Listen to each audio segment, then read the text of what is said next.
Day 3 today of hearings in the GSA spending and conduct scandal. Senators encouraging the GSA to clean house. These hearings come as Transportation Committee Chair John Mica charged the White House with covering up the scandal. I'm joined now by Congressman Jeff Denham, Chairman of the House Subcommittee on Economic Development, Public Buildings, and Emergency Management. He's leading the hearing on the GSA scandal, and it is good, Congressman, to have you with us.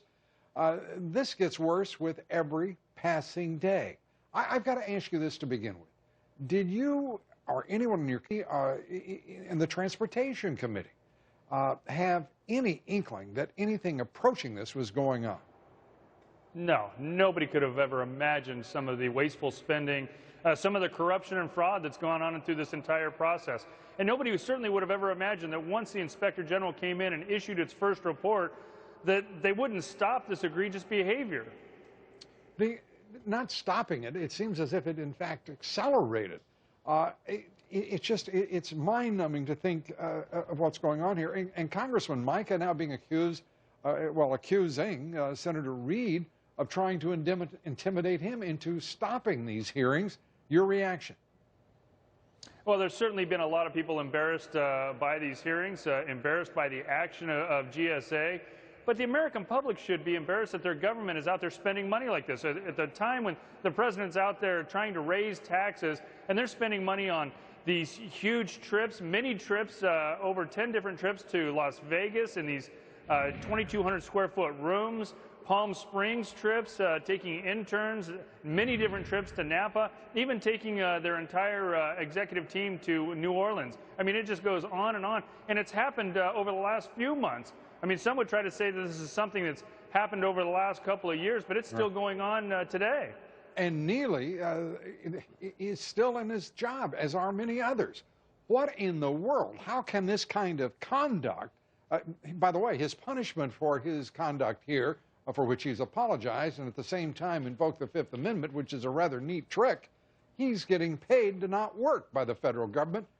How can this be tolerated? How can it be sanctioned and permitted by the United States Congress?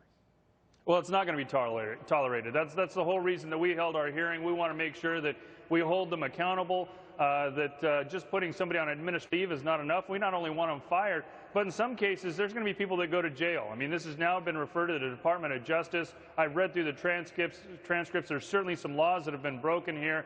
And we also want the money to be paid back. Where they went out and wasted taxpayer dollars and spent it in a corrupt way, we want that money paid back. And then we want to make sure this never happens again. We're going to be introducing legislation so that we can actually see this slush fund, so that we can see their budget on an annual basis, and that we have some transparency for the taxpayers.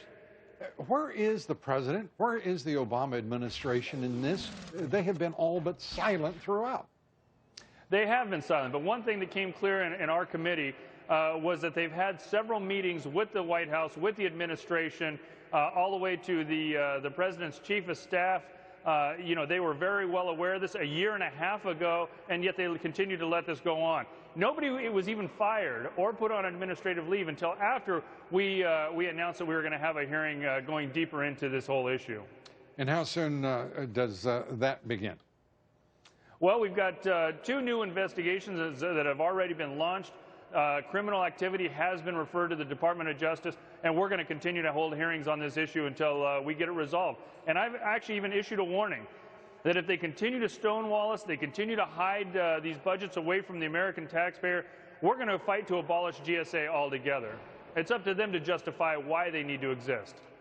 The referrals, the Inspector General, Brian Miller, has said that he would do so. Your subcommittee, the Transportation Committee with oversight power, are you working in absolute tandem on these referrals? Absolutely. You know, the OIG, the Inspector General, comes into an investigation once a whistleblower steps forward. But then, you know, they've got to determine whether they continue to keep going or whether they see that there's nothing there. Well, in this case, not only did they see that something happening, but they are the ones that went ahead and launched a second and a third investigation and escalated this because they saw so much wrongdoing. I mean, GSA is the agency that sets the standard for all other agencies. So if this is happening in GSA, it's obvious that there are other things that are happening in these other agencies as well, where they're having these conferences and lavish spending. Indeed, scandals are extending across the executive branch even as we speak. Congressman Jeff Denham, thank you for being with us.